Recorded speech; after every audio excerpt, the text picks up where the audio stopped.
It named the years when global wars would begin and end. It placed the first atomic test in the desert, where it would one day bloom into a white fireball. It marked the year humans would land on the moon, decades before anyone had even dared hope such a thing. And woven among these predictions were notes, quiet, private notes, about individuals who would be born with abilities similar to theirs. Not many, just enough to form a faint constellation across generations. The letter ended with a promise and an invitation. "We are still here," it said. "We are still watching. We grow in number, and our abilities deepen as the years unfold. When the world is ready to understand what we represent, we will step out of the shadows. Until then, we remain hidden, studying, preparing."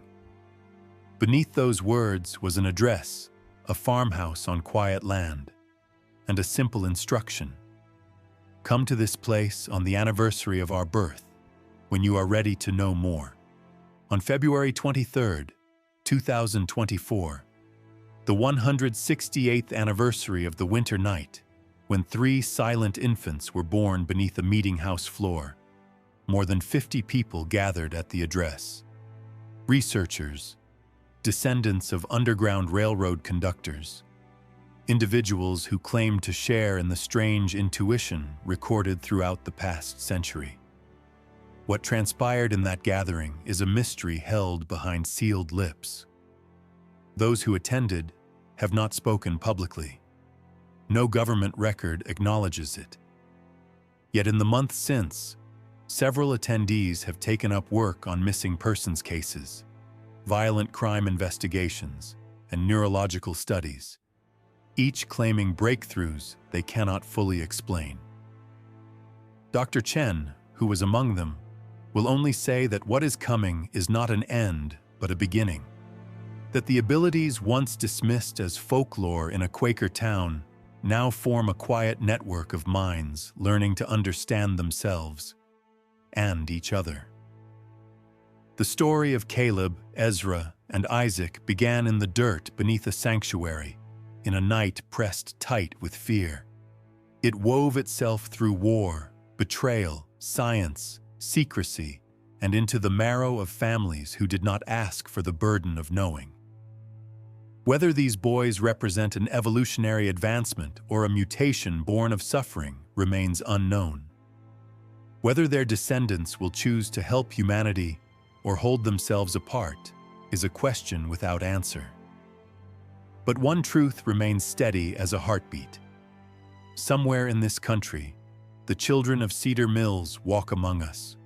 They listen, they learn, and when the time comes, if the letter is to be believed, they will step forward.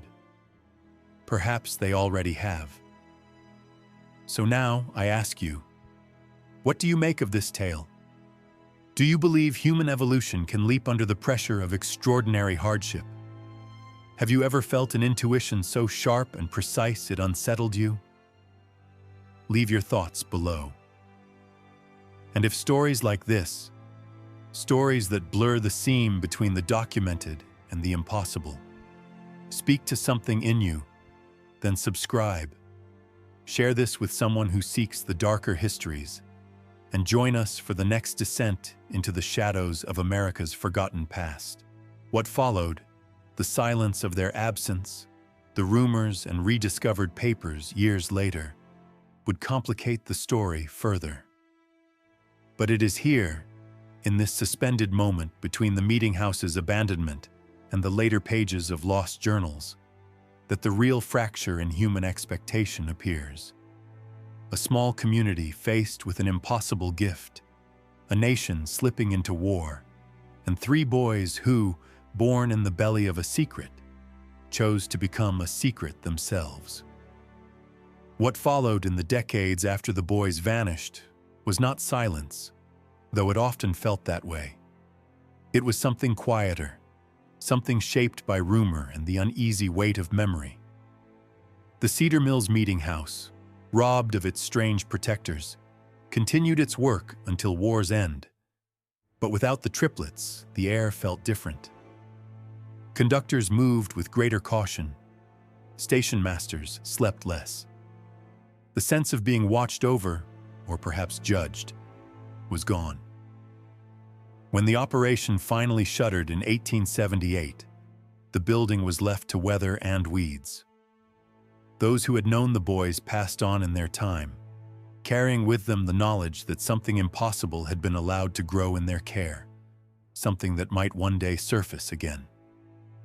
Life continued, as it always does, in small and clumsy steps. Cedar Mills shrank until even its name became a whisper.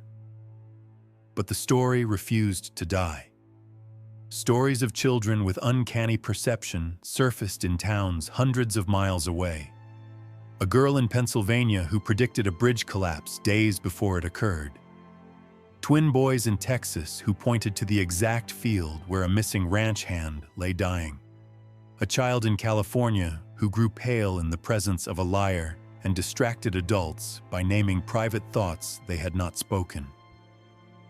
None of these stories connected themselves to the triplets, not outwardly. But for those who knew how to listen for patterns, the shape of something old began to emerge again, like the faint outline of a path beneath years of fallen leaves. Scientific curiosity, once stalled by war and fear, caught up at last. Geneticists in the 20th century began to observe rare anomalies in children born during times of extreme environmental stress. Children whose parents had been exposed to industrial toxins, or who lived near chemical plants, or who had survived regions torn apart by conflict. Most grew into ordinary adults, but a fraction, a very small fraction, demonstrated sensitivities no textbook could account for.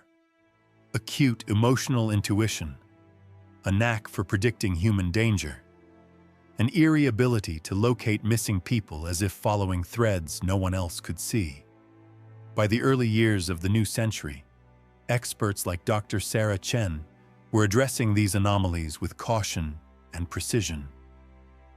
Her work at Johns Hopkins suggested that these individuals weren't mystics, but humans tuned to electromagnetic patterns emitted by other human minds.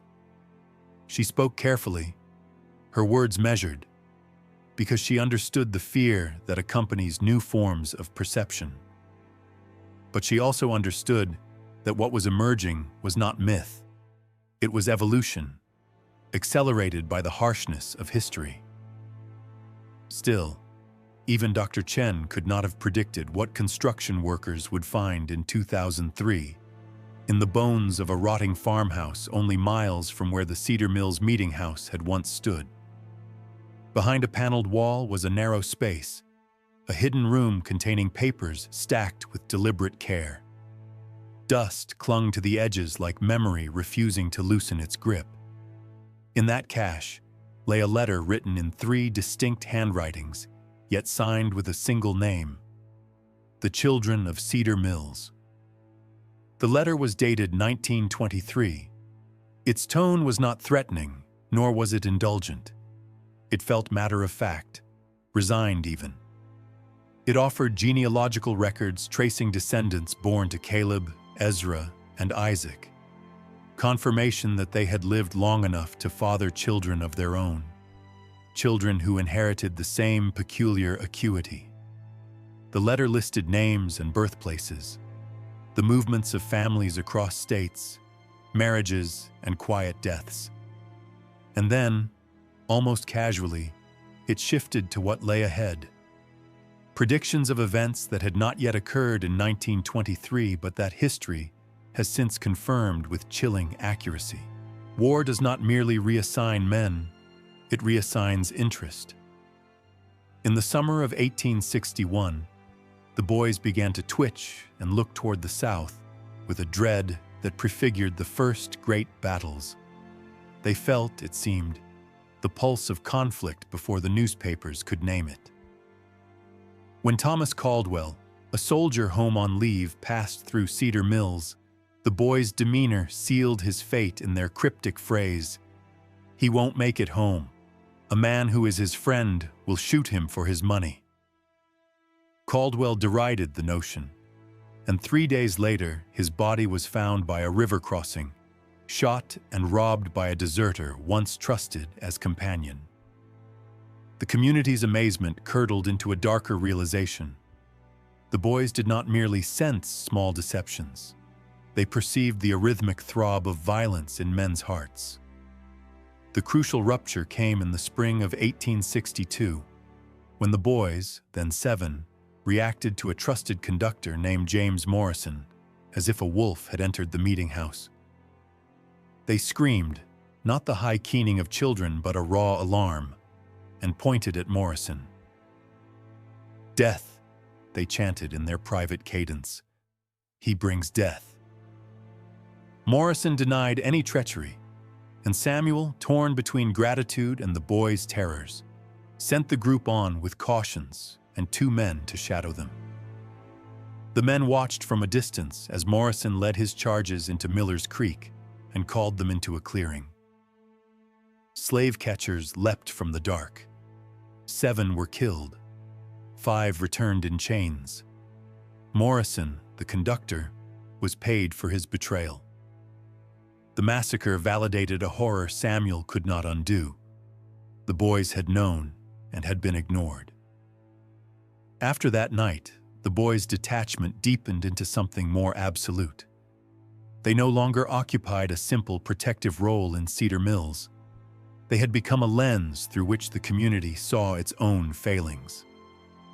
Isaac's quiet judgment, "People never listen," carried a weight beyond the immediate grief.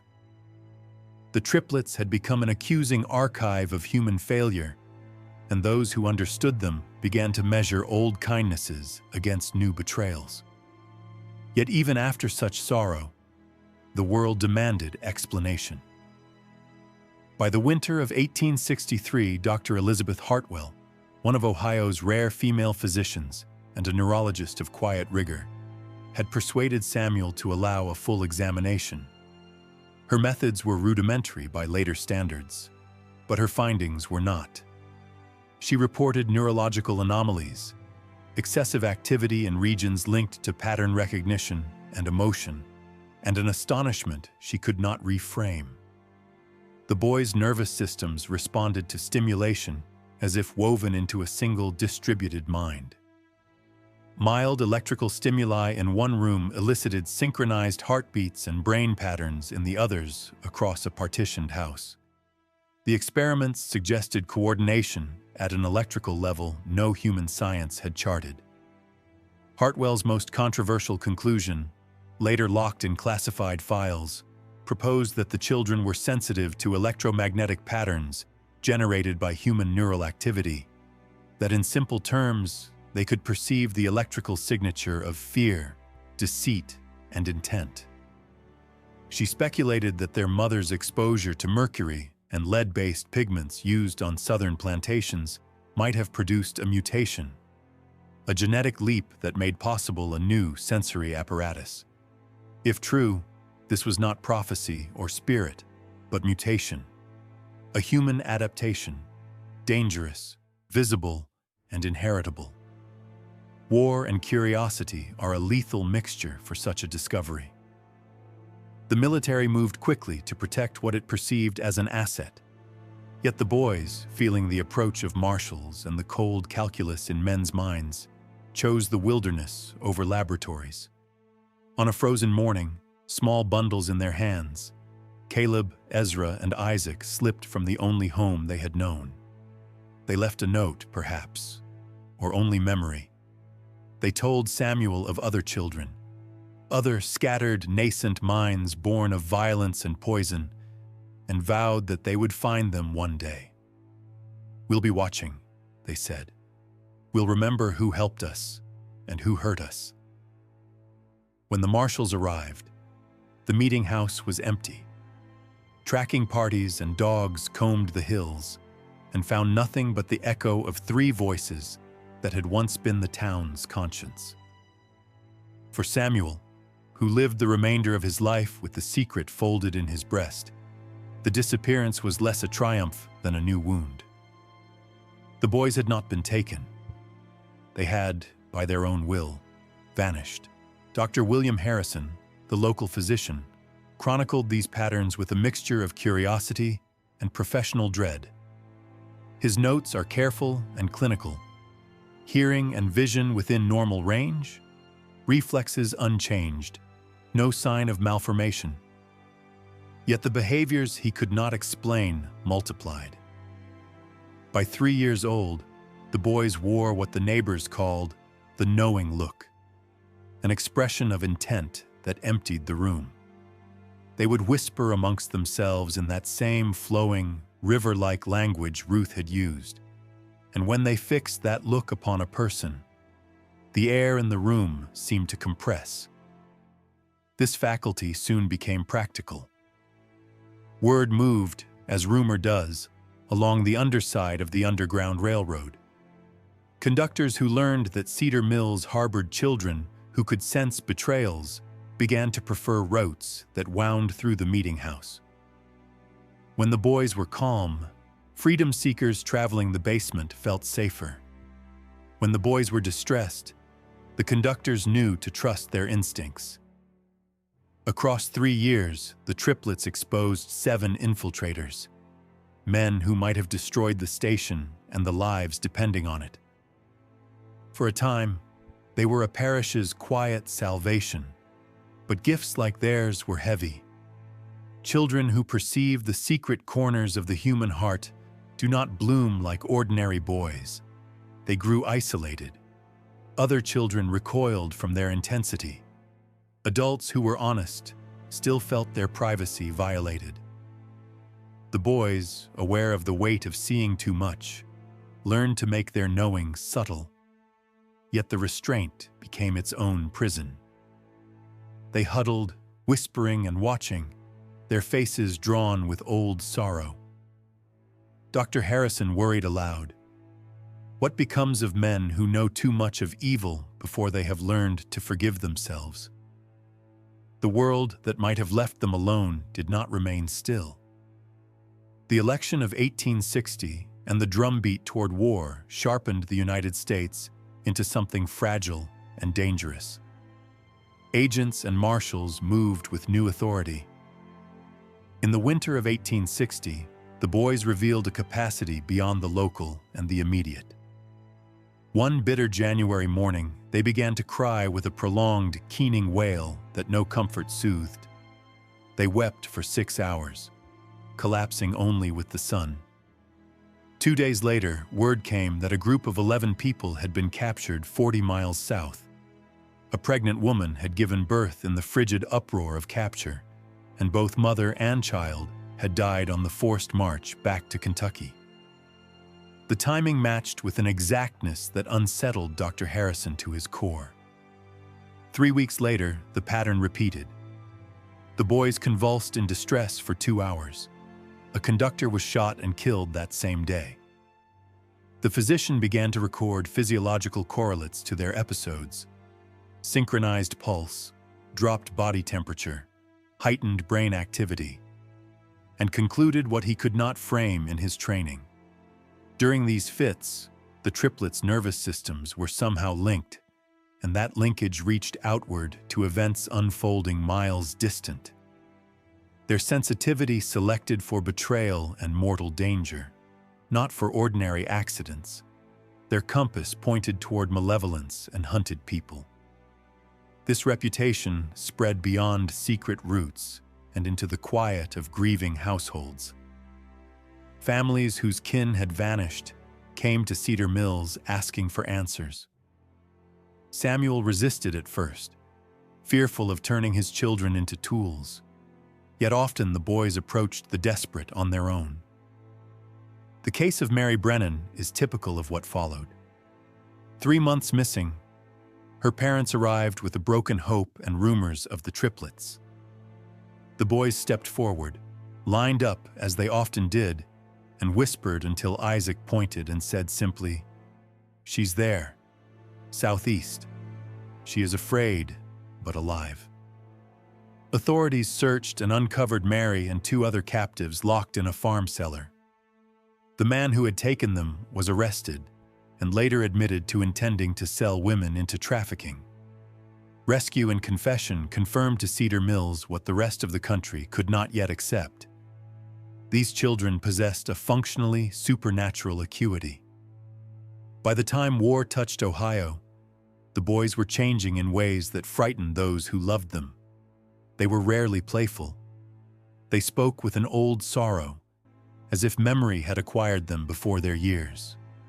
Dr. Harrison, in notes written before his death in 1862, feared he was witnessing a divergence in the human species. Their senses expand rather than stabilize, he wrote. If they continue as they are, what shall we have made of them? The doctor's fear was practical and moral. Knowledge of such children in a nation at war was a dangerous thing. What they found in that dim, straw-strewn hollow defied all expectation. Ruth lay still, eyes closed, breathing measured. When contractions came, she did not cry or strain. She seemed to listen to something that belonged to her alone. When Martha pressed her ear to Ruth's belly, the old midwife's test, Ruth opened eyes that caught the candlelight and said simply, Three boys. They've been waiting for tonight. Triplets, under any circumstances, were rare.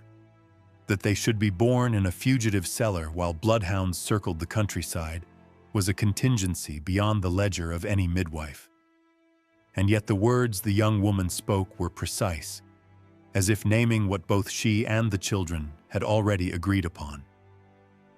When the first child arrived, there was no wail, no reflexive announcing cry.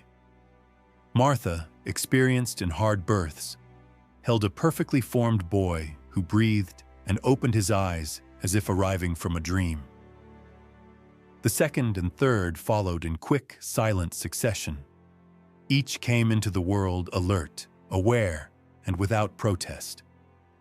Above them, the Garretts plodded through the meeting house, boots heavy, voices methodical. At one point, a man stood on the trap door that hid the entrance to the basement. The dogs scratched the floor. But below, as the floorboards vibrated with the search, the three infants lay mute and still, their dark eyes moving as though following the arc of footsteps. Ruth did not speak during the search. Martha later wrote that the woman whispered to the newborns in a language that had no accent the midwife could place.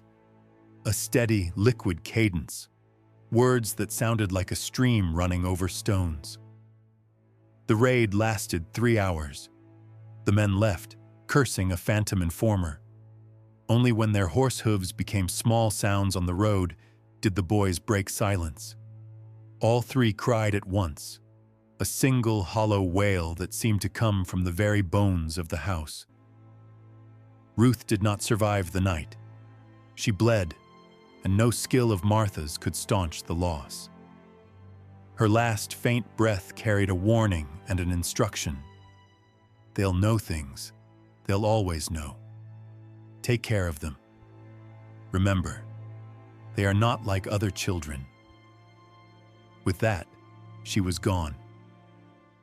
What the Quaker community faced in the dawn that followed was not simply the death of a mother, but a puzzle without a neat moral. 3 newborn boys, no father named, no legal existence to prove their freedom, and a set of abilities hinted at by their mother's last words. Samuel Whitmore made the decision that would bind him to the rest of his life. The community would raise them together. Families took turns. The babies were named in Quaker simplicity, Caleb, Ezra, Isaac, and clustered under the watchfulness of Martha, who assumed primary care during their first year. Martha kept notes. She is the one who would later write, in the careful script of someone recording facts against later forgetting, about the oddities that began so early they could not be ignored. Their silence in the basement, the precise moment they cried, the language no one else understood. These were not curiosities to be explained away. They were the first threads of a pattern that would become tighter and stranger with every passing season.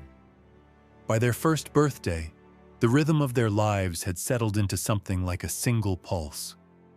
The Quaker families who raised them spoke of three small bodies that moved with uncanny synchronicity. The triplets would turn their heads together, always toward empty thresholds or windows, as if listening for footsteps no one else could hear. Moments later, a visitor might appear in that same place, angry, frightened, or hiding some small, filthy truth, and the community would trade anxious glances and whisper that the boys had seen it coming. What began as a strange habit hardened into a faculty both useful and terrible. They learned to separate truth from falsehood with an accuracy that embarrassed the most practiced liar. At first, it seemed a kind of child's intuition. A man claiming he had finished a chore would be met with 3 blank faces. A stranger who lied about his name would be avoided. The Quakers smiled at such things, grateful for the protection that came with so odd a gift. But the boys' perception was not limited to words. As Samuel wrote in a private letter, it was as if they had access to the small dishonesties and secret violences lodged behind people's eyes. They did not merely detect lies, they read intentions like weather. A traveling merchant named Thompson discovered this to his ruin. Passing through Cedar Mills, Thompson's presence unsettled the boys so thoroughly that they could not sleep while he stayed. 2 weeks later, he was arrested for the murder of his business partner. The dead man had been hidden in Thompson's wagon during his visit. When the community learned of the arrest, they did not speak of coincidence. They began to speak instead of pattern. In the winter of 1856, in a remote fold of southeastern Ohio, 3 boys entered the world beneath the floorboards of a Quaker meeting house, not with the ordinary fuss of infants, but under circumstances so peculiar that physicians would whisper about them for generations. Their birth unfolded on one of the most dangerous nights in the history of the Underground Railroad, set against a quiet terror that made every creak and whisper feel like accusation. For more than a century, their story has been carried in private hands, stitched into family records and sealed with a reluctance born of fear. What follows is drawn from those fragile pages, material that never touched the ink of official journals, never passed the scrutiny of academic halls. It was hidden by design. Tonight, we bring it out of the dark. This channel is not for the faint of heart. If you remain, understand that these are stories which gnaw at the edges of what we think possible. Histories that ask us to reconsider the limits of sight, of sympathy, of what a human mind might become. If you are ready, listen close. Cedar Mills in 1856 scarcely deserved the name of town. 300 souls, a general store, a blacksmith, a handful of plain houses, and the single brick meeting house where the Society of Friends worshipped in low voices and simple dress. The Quakers there believed, with a stubborn and dangerous kindness, that all people were equal before God. That belief had turned their meeting house into something more than a sanctuary. It had become Station 14 on the Underground Railroad, a place where fugitives from bondage found shelter as they moved north. Elder Samuel Whitmore was the quiet steward of that danger. Years in the soil had hardwired patience into his hands, and his gray eyes held a reserve that could silence gossip. For nearly 8 years, he had guided freedom seekers through the community's secret. Beneath the speaker's platform, a trap door led to a hand-dug basement, a lengthy, narrow refuge dug out of earth and timber by lantern light. Hollow fence posts, masquerading as decoration, channeled air down to the hidden room. On any given week, 3 to 15 souls might wait in that cool dark, some for a night, some for many. February of that year was lean and cruel. The Fugitive Slave Act of 1850 had given hunters a legal warrant. Bounty men prowled the roads with dogs and a ledger of names. The Garrett brothers, professional and feared, had been seen in the region. Rewards were posted. Every knock at night could be a verdict. Into this tension came a young woman who called herself Ruth. She arrived 3 days before the night that would be remembered. 19, she said, and clearly with child. Samuel, seeing the swell of her belly, understood at once that she could not be put on a wagon toward Canada. What he did not know was how imminently and how utterly that unborn life would reconfigure everything they had thought they knew about birth and perception. Ruth had come from a northern Kentucky plantation, and in the low hours of the basement she told the small band of helpers that she had learned to read, an oddity, a mark of some hidden dignity. She moved with a quiet that made the Quakers respect her at once, and there was a peculiarity about her that unsettled those who watched. A knowledge of small things before they happened, a refusal of food later found to be tainted, a certainty about lies spoken by strangers. She would look at a person and, without accusation, correct them with a calm that sounded like prophecy. "That man who brought the supplies yesterday," she told Samuel's wife, Martha, on a second night. "He said his name was Williams, from Lancaster." Martha had nodded, puzzled. Ruth's voice went on, soft as if carrying a secret stream. "He is not Williams. He has never been to Lancaster." Days later, the man's false name and prying questions were confirmed. He was an informant, his curiosity a mask for calculation. On the night of February 23rd, the meeting house felt like a held breath. Samuel had risen from evening prayer when the agreed signal came. 3 quick knocks, a pause, then 2. Joshua, a freedom seeker Samuel had aided before, stumbled inside, eyes wild with warning. "They're coming," he managed between gasps. "The Garretts and others. Dogs. Someone has spoken." The meeting house could not be presumed safe any longer. Below in the cramped basement, 7 people already hid. Ruth's labor, Martha had been told, was intermittent that day. She had hoped for more time. But Joshua's arrival and the stench of pursuit altered the small calculus of hope. A low moan rose from beneath the floorboards like the building itself had sighed. Martha descended with her daughter Rebecca to tend the birthing mother, while Samuel and 2 others prepared to send the rest of the fugitives north through a secret tunnel that opened a 1/4 mile away in an oak grove.